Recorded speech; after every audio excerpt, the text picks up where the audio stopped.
तीसरी सदी हिजरी में इमाम मोहम्मद महदी के बारे में इन्होंने ये अकीदा क्लेम किया कि वो तो ग़ियाबत में चले गए हैं और गार में वो जाके छुप गए हैं और वो जाके कुर्बे क़यामत में निकलेंगे। तो प्रैक्टिकली तो अब ऐसे इमाम का मुझे क्या फ़ायदा जो पिछले ऑलमोस्ट 1100 साल से गार में छुपा बैठा है, और किस गार में है, कैसे मैं कॉन्टैक्ट करूँ, ना मैं उसे व्हाट्सएप कर सकता हूँ, ना मैं उसके साथ कोई वॉइस मैसेजिंग करके उससे मौजूदा ज़िंदगी के हालात पूछ सकता हूँ। अऊज़ु बिल्लाहि मिनश शैतानिर रजीम बिस्मिल्लाहिर रहमानिर रहीम अल्हम्दुलिल्लाहि रब्बिल आलमीन अस्सलातु वस्सलामु अला मुहम्मदिन व आलिहि वल्लअनतु दाइमतु अला अअदाइहिम। हमारे उलमा के दरमियान एक इस्तिलाह इस्तेमाल की जाती है कि जअलु अदमिल इल्म मकामल इल्म बिल जहल, कि जब इंसान किसी चीज़ से जाहिल होता है तो अपनी जाहिलियत की वजह से, अपनी नादानी और नासमझी की बिना पर वो ये समझ बैठता है कि असलन उस चीज़ का कोई वजूद ही नहीं है। तो याद रखिए, यहाँ भी वही बात है कि आप अगर किसी चीज़ के फ़ायदे से नावाकिफ़ हैं और नहीं जानते उसके फ़ायदों को, तो आपका ना जानना इस बात की दलील नहीं बन सकता कि वो चीज़ बेफ़ायदा है। यानी सिर्फ इसलिए वो चीज़ बेफ़ायदा हो जाए कि आप नहीं जानते, यानी आपकी लाइल्मी, इसमें आपकी लाइल्मी है, उस चीज़ का मसला नहीं है।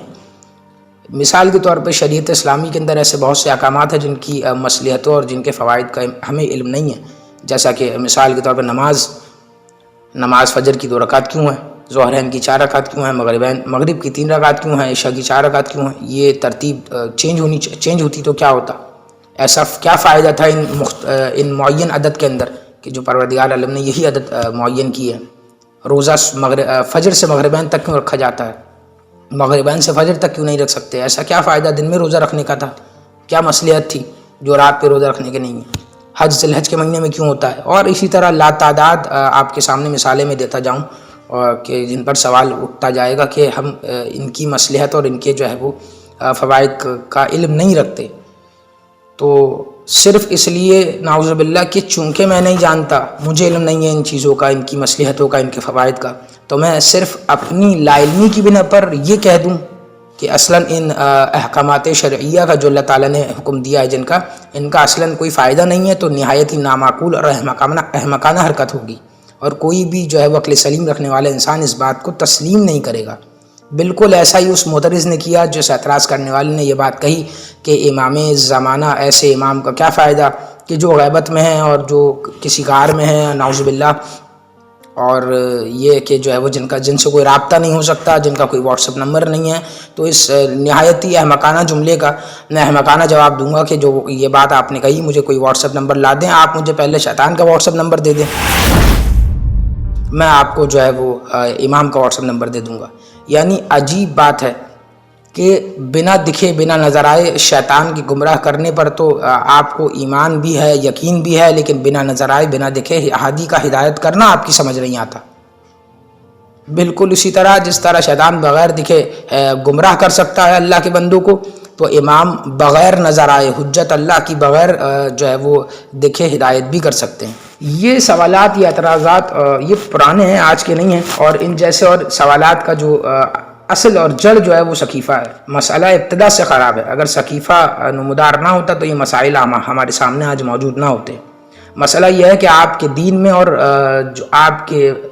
अकीदे के मुताबिक जो मफ़हूम इमामत और मफ़हूम खिलाफत है वो अल्लाह और उसके रसूल के दीन के बिल्कुल बरखिलाफ़ है। आपके दीन में जो मफ़हूम खिलाफत और इमामत है उससे मुराद रियासत व हुकूमत है, जबकि अल्लाह और उसके रसूल के दीन में जो मफ़हूम इमामत और खिलाफत पाया जाता है उससे मुराद मनसब इलाही है। चाहे हुकूमत हो या चाहे हुकूमत ना हो,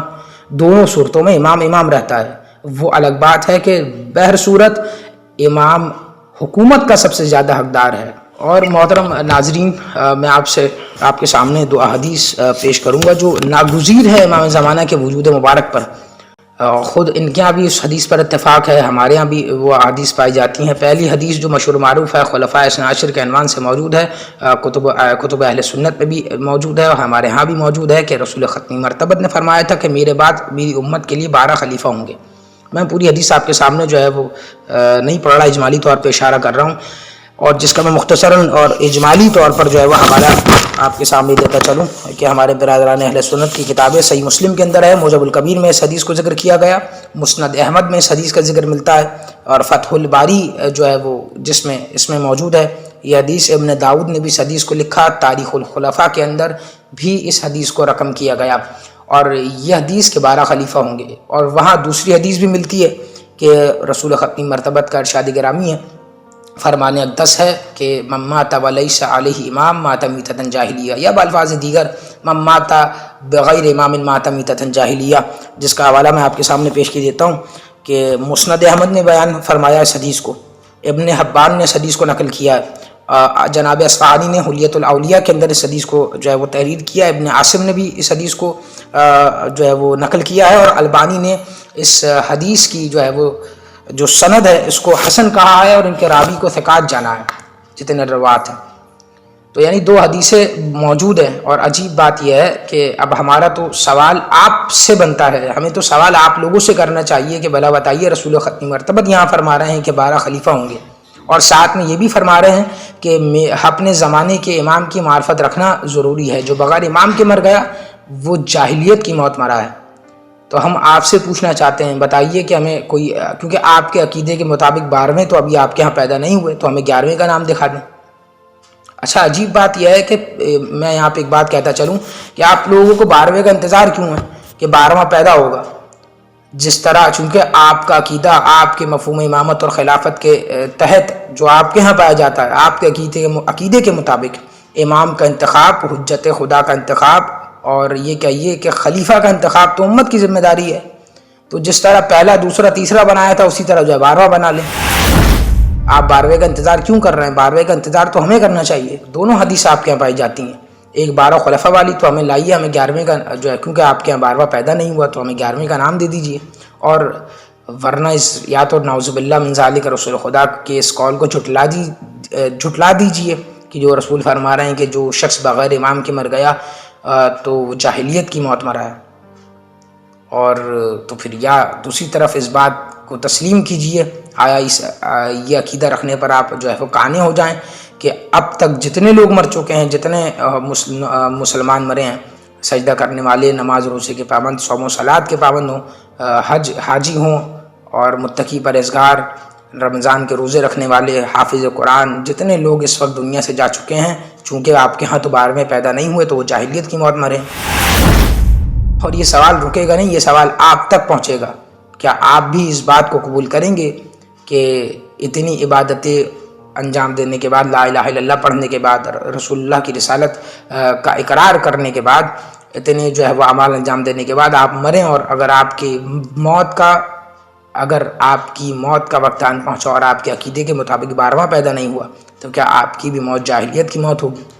باقی مومنین کے لیے عرض کروں کہ ہمارے ہاں بالکل سلسلہ واضح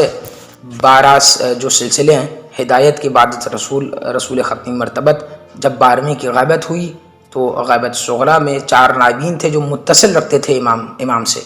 نہ امام سے رابطہ ٹوٹا تھا، نہ ہی امام کے وجود کا جو ہے وہ فائدہ ختم ہوا تھا، اور جب غیبت کبریٰ شروع ہوئی تو خود حجت خدا نے جو ہے وہ سلسلہ نیابت کو قطع کر دیا، اور ایک کلیہ، ایک قاعدہ ہمیں دے دیا، اپنی امت کو دے دیا، اپنے نوجوانوں کو دے دیا، اپنے چاہنے والوں کو دے دیا، اور فرمایا کہ ہماری غیبت کبریٰ کے زمانے میں ہمارے روات کی طرف رجوع کیا جائے، اور وہ روات فی زمانہ وہی مرجع ہیں، وہی جو ہے وہ مجتہدین کرام ہیں جنہوں نے آل محمد کی احادیث کو سمجھا ہے اور آپ تک جو ہے وہ معاملات اور احکام دین اسلام کے جو واضح کرتے ہیں۔ تو امت اور شیعان حیدر قرار آج بھی منسلک ہیں اپنے اس حجت کی قول کی بنا پر، اور فرمایا کہ یہ لوگ تم پر ہماری جانب سے حجت ہیں، بالکل اسی طرح کہ جس طرح ہم اللہ کی جانب سے آپ پر حجت ہیں، تم پر حجت ہیں۔ تو ہمارا نہ سلسلہ ٹوٹا، ہمارا دین بھی محفوظ ہے، ہمارے عقائد بھی مسلم ہیں، اور ہم جڑے ہوئے ہیں اس سلسلے سے جو ہماری حجت ہمیں دے کر گئی ہے، اور وقت آنے پر اللہ کے اذن سے ظہور فرمائے گی۔ وما علینا الا البلاغ المبین، والسلام۔